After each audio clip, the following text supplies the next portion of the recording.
Hello everyone! I just competed in my very first Jiu-Jitsu Superfight. There you go, nice and nice. Today I'm going to let you know exactly what I did as a competitor to prepare for this fight. I'll also be breaking down the match for you so you can see exactly what I was thinking step by step. And finally, I'm going to let you know exactly how much money I made from this Superfight. But first, let's start from the beginning. All right, just arrived. We're at the grocery store right now. So let's go. It's a little early, just open. That's fine, that's great. Good for us, good for me. Not that many people there, especially, I bet there's gonna be a lot more people later on today. Probably have the same idea, but they're not as early as me, so let's go. All right, let's go.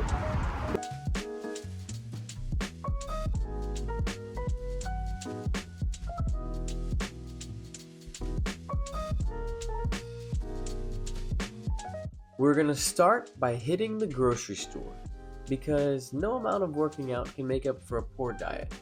I like to take my diet into my own hands by stocking up on the weekends to cook clean and healthy food throughout the week for myself. So let's get shopping. Let's go.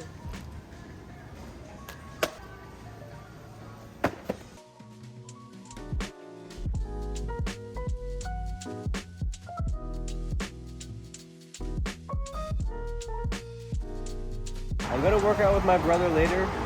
We're gonna go to the gym to lift weights.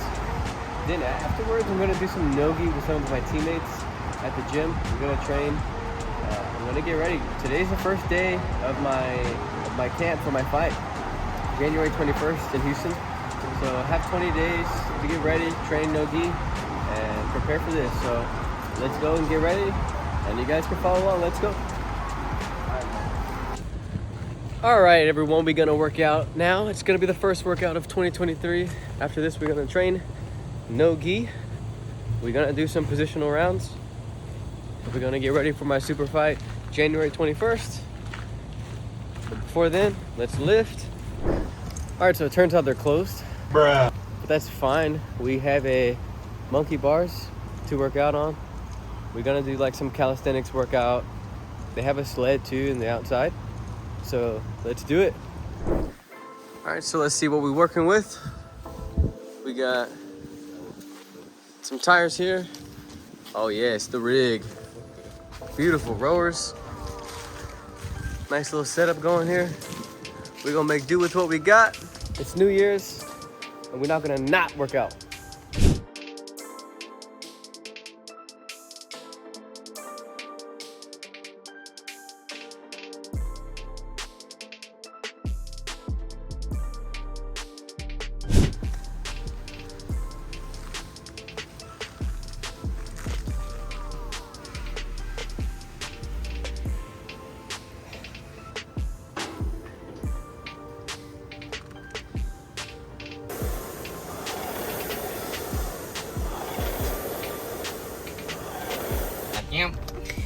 All right, so we're on our way to the home gym, Active Jiu-Jitsu. Even though we were outside of the gym, some of the staff didn't want us to be working out in case we got hurt while they were closed. That's fine. We're gonna make up for it at the gym. We're gonna do some drills, some positional rounds, some takedowns, so I can get ready for my super fight on January 21st. Is gonna be NoGi in Houston, Texas, Booker T Arena Gym. So I'm gonna record the fight too and the prep to it. So follow along and let's go train.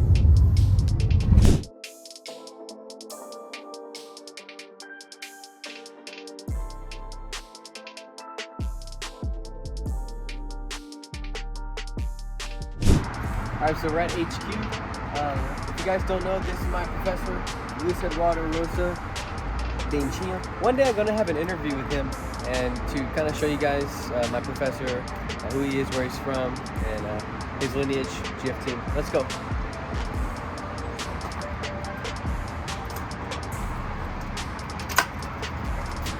Let's go.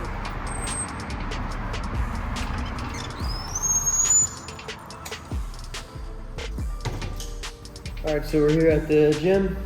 I'm gonna do a little warm up. After that, we're gonna drill some takedowns, do some positional rounds, and just practice some more training. The first train of the new year. Let's go.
So as I approach the last leg of my day, I take this part really seriously, recovery. How can I optimize the next day, or my body, and even my mind? We are what we eat, especially as an athlete. Nutrition is vital for peak performance. So imagine a perfect day where you execute exactly what you plan. Now multiply that by the days leading up to your goal. That's what I consider exponential growth, if done right. So today is Friday the 20th. Tomorrow, we're gonna have my Superfight. It's gonna be a NoGi Superfight. So I'm heading to the weigh-ins right now. We weigh in the day before, so I'm already underweight, so I don't need to cut that much weight. I think I'm about 2 or 3 pounds under. So that's good for me. I can just kind of relax. I don't have to put too much stress on making the weight. We're gonna go straight there, weigh in, and then as a team we're gonna go eat some good food. Let's go. Hey, there's a little sign. Yeah, Fitness Depot, Houston. Let's go see. It says, please come in through bay door. Bay door.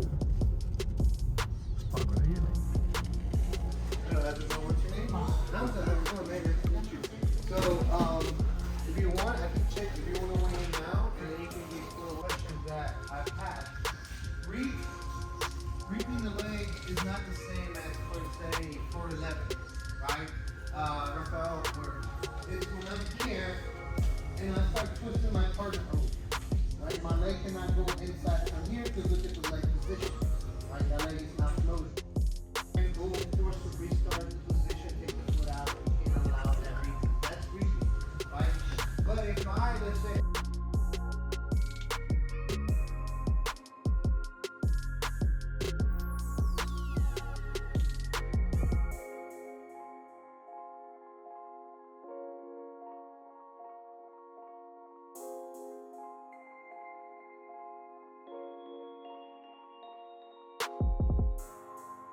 what can happen here is this leg coming over to this in the gi.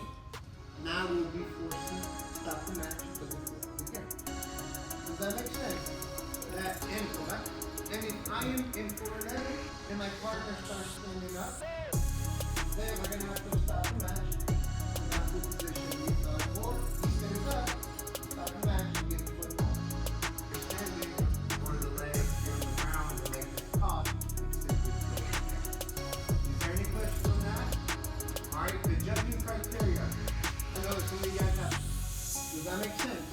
Those are big questions that we have in between me and NoGi, and I want to clarify that here. And those are very standard rules. That's number one. We're trying to take away the draws. We're trying to give you guys a victory, have something with the match. And obviously, it's up to you. Something every fighter, wrestler, or competitive weightlifter can relate to: eating after making weight. I didn't have much of a problem cutting weight since I'm fighting at the weight that I already walk around at. However, it does feel good knowing you can eat and refuel without the fear of weighing too much, causing you not to fight. It's definitely 100% discipline, and a lot of times fighters refer to this as the fight before the fight. Now, one last sleep before the fight.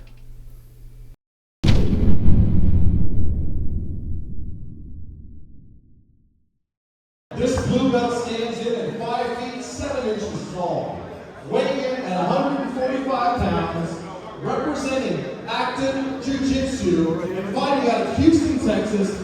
Give it up for Zane Win!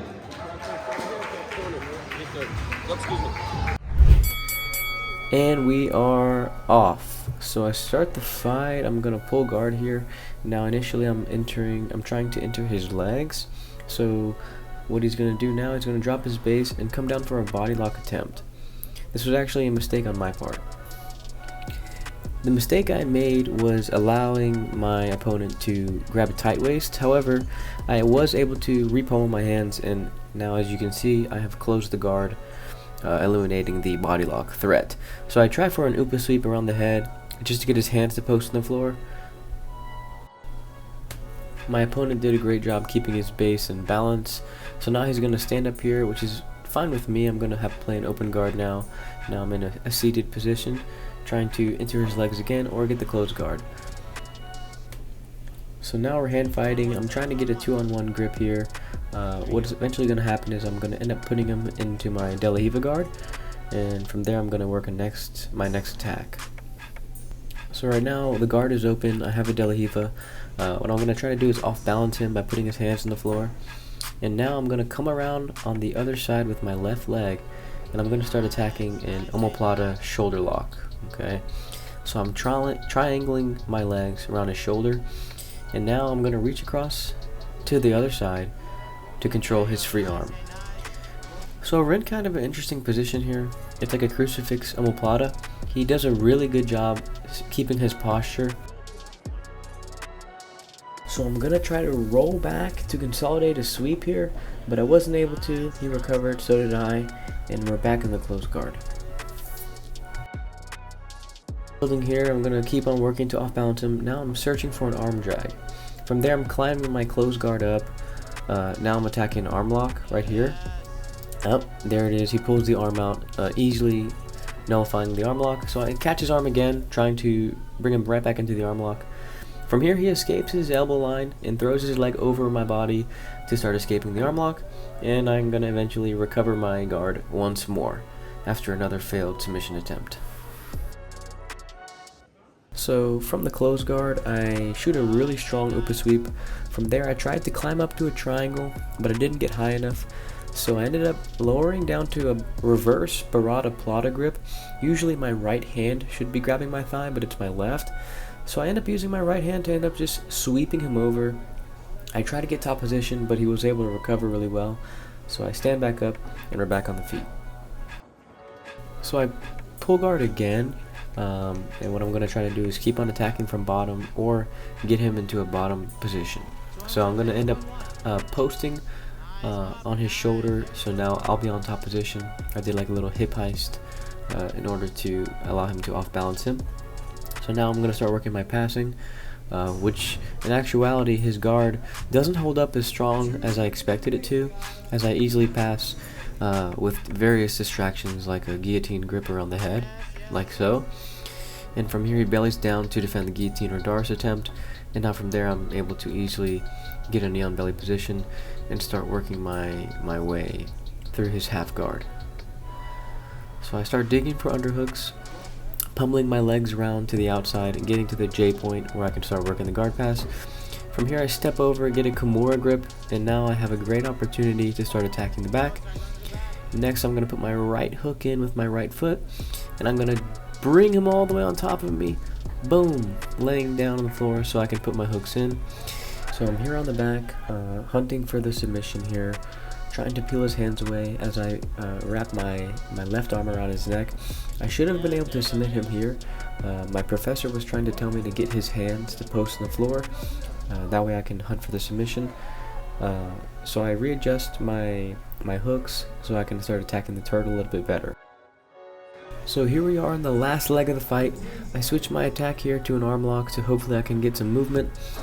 He's now in the spiderweb position. I'm trying to attack the arm. I do a good job flattening him out, but he's doing an even better job really tightening up his arms and time.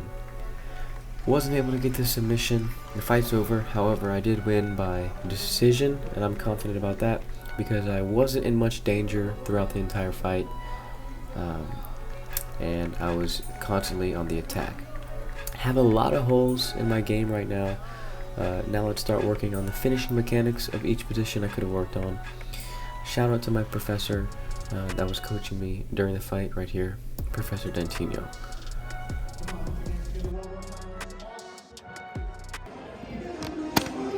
Alright, so just finished up with Elevate Submission series, my first super fight ever. I wasn't able to get the submission, but I did win by decision. I was attacking like omoplatas, arm locks, and then I ended up on the back in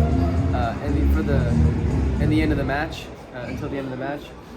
Man, he's really good. He's an MMA fighter. He's really young. He's like a prospect, so it was great to share the match with him. I was able to get the win. If I got the submission, it would have been 200, but since I just got the decision, it was 100, but that's fine. We're gonna come back again. I have a competition next week on Sunday in Austin, so let's go and see you guys then. Hey!